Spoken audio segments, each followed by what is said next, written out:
नुआ भारतर नुआ परिचय नुआ रूप नुआ रंगरे राजधानीर राजपथ आजिठू कर्तव्य पथ विजय चौकरू इंडिया गेट जाए सेंट्रल विस्टा प्रकल्प अंतर्गत कर्तव्य पथ को रूपांतरित रास्ता और यार पार्श्व सौंदर्यकरण उपरे टिके नजर पकांतु। आखि लाखी गला भली अत्याधुनिक कला कारीगरी ता संगकू सबुज शोभाराजी ए पूरा अंचल को कुहा जाउची सेंट्रल विस्टा एवेन्यू जेउथिरे 3.2 किलोमीटर कर्तव्य पथ आखपाखरे रही लाल ग्रानाइट पत्थर निर्मित 15.5 किलोमीटर व्यापी वाकवे 19 एकर परिमित अंचल आकर्षणीय केनाल जहा उपरे तैयारी होईछि 16 टी ब्रिज पर्यटकों आमद प्रमोद खाद्यपेय और सुविधा पाई फूड स्टॉल भेंडिंग जोन शौचालय पार्किंग व्यवस्था पथचारी अंडरपास नहीं पूरा अंचल अत्याधुनिक आलोकीकरण व्यवस्था ता संगकू पाखापाखि 4 लाख वर्ग मीटर अंचल परिव्याप्त सबुज बलय भी देखिला भली।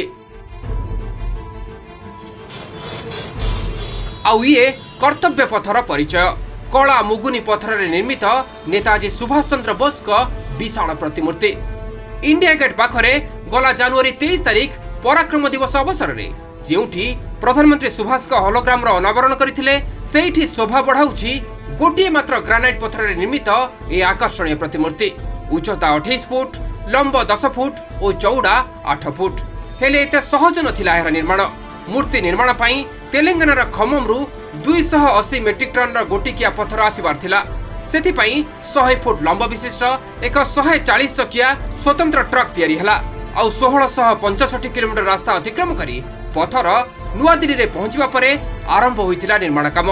गुरुत्वपूर्ण कथा होछि जड़े ओडिया हाथ में ही तैयारी होइतिला एही विशाल मूर्तिर डिजाइन प्रख्यात भास्कर्य शिल्पी तथा national gallery of modern art महानिर्देशक अद्वैत गणनायक यार डिजाइन करथिले। पत्थर शिल्पी अरुण जोगीराज का नेतृत्व में 24,000 घंटार समय और 280 मेट्रिक टन पत्थर खोदई परे नेताजी का मूर्तिटी एवं 65 मेट्रिक टन होइछि।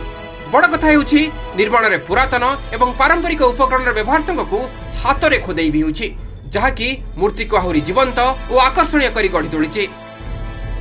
लगभग 22 फीट का ये मूर्ति है, नीचे 4 फीट का इसका चबूतरा है, ग्रेनाइट पत्थर से ये बनी है, खम्मम से ये पत्थर लेके आया गया था। 60 टन वजनी ये मूर्ति है और कुशल कारीगरों ने मिलकर के इस मूर्ति को गढ़ा है। लगभग 30 से 40 कारीगर थे, पिछले 4-5 महीने से हम इसी कारीगर लगे हुए थे।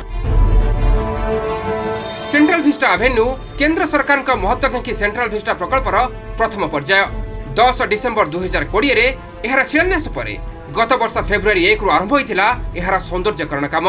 प्राय 20 मास परे एही अंचल सर्वसाधारणक पई खोला जाइछि। सेंट्रल विस्टा अंचल रे एबे प्राय 2 मास पई पार्किंग फी छाड़ रहइबो बोली सूचना मिलिछि। एठारे 1000 रु अधिक कार एवं प्राय 40 टी बस पार्किंग पई व्यवस्था रहिछि। सेंट्रल विस्टा प्रकल्प अधीन रे नुआ संसद भवन केंद्रीय सचिवालय एवं अन्य केतेक सरकारी कार्यालय मध्य निर्माण करा जाउछि। 100 वर्षर इतिहास रे तृतीय थर पई राजपथर नाम परिवर्तन करा जाइछि। प्रथम एही रास्ता को किंग्स वे बोली कहा जाउथिला। देश स्वाधीन हेबा परे 1955 रे एहार नाम बदला जाई राजपथ रखा जाइथिला आ एबे आजिठू एहा कर्तव्य पथ को परिवर्तन होइछि। ब्यूरो इनपुट सह नुआ दिल्ली शिवानंद राउत को रिपोर्ट।